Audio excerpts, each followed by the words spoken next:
सुन खग हरस शोक शुभमानी आवा निकट कपिन भय मानी। हे भाइयों, तुम सब जटायु जटायु क्यों कर रहे हो? हे तात पक्षीराज, हम जटायु जटायु इसलिए कर रहे हैं कि जटायु ऐसी करनी करके गया है कि आज क्या आने वाले युगों में सर्वदा सर्वदा के लिए उसके नाम गाए जाएंगे, क्योंकि इस संसार से जो जैसी करनी करके जाता है उसकी करनी ही दफनाई जाती है। जटायु एक पक्षी था। अगर जानना चाहते हो कि जटायु जटायु हम क्यों कर रहे हैं तो सुनो पक्षीराज। जटायु एक पक्षी था। जिस समय श्री जानकी जी का हरण हुआ उस समय जानकी जी को बचाने के लिए जटायु ने अपने प्राणों की आहुति दे दी।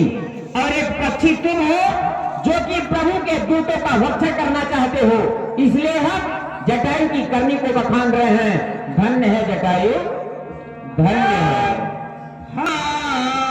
हे तात पक्षीराज, जटायु को हम इसलिए धन्य धन्य कर रहे हैं कि जटायु जैसा इस संसार में कोई पक्षी नहीं। धन्य है जटायु, धन्य है जटायु, तू धन्य है।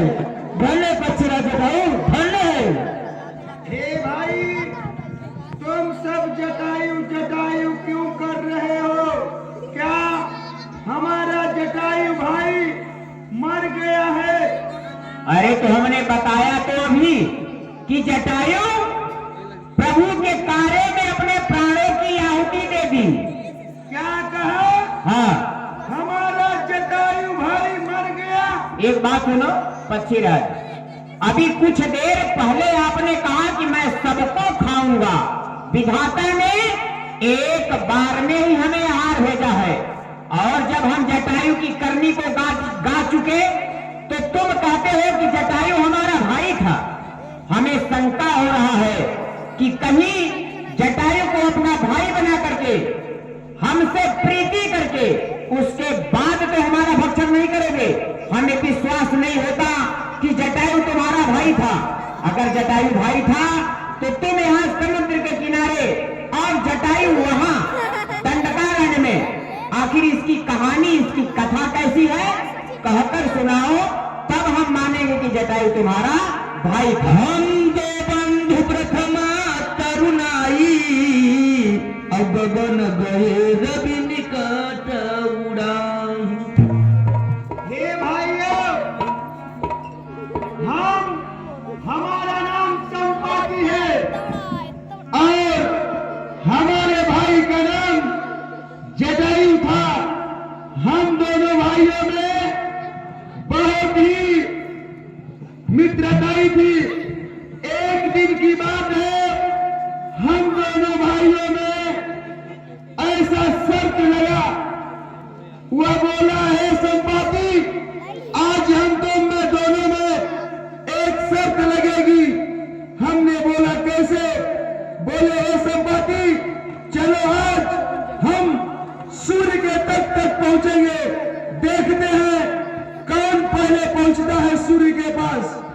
हे भाइयों, हम दोनों भाइयों ने शर्त लगा के और उड़ना प्रारंभ कर दिए। उड़ते उड़ते उड़ते उड़ते उड़ते उड़ते उड़ते उड़ते उड़ते उड़ते। अरे सुनो, मान लो उड़ते उड़ते आप लोग सूर्य के पास पहुंच गए, फिर क्या हुआ? तेजन सही सक सो फिर आवा मैं अभिमानी रवि नियर आवा। फिर क्या हुआ? हमारा जटायु भाई आधे ही मार्ग से वापस चला आया, परंतु हम अभिमानी थे। हम सूर्य के तट तक पहुंचने वाले ही थे। जरे पंख अति तेज अपारा परे भूमि घनघोर चिकारा।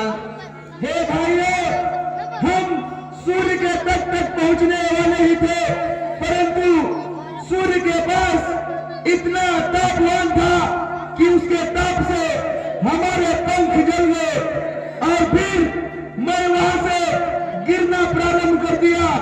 गिरते गिरते लंड मंड लंड मंड लंड मंड लंड मंड। हाँ, मान लो गिरते गिरते आप जमीन पर आ गए, फिर क्या हुआ? मुनि एक नाम चंद्रमा हो ही लागी दया देख कर मोही। हे भाइयों, तब एक मुनि चंद्रमा नामक आए थे। बोले, हे संपाति, अब तुम यही रहोगे।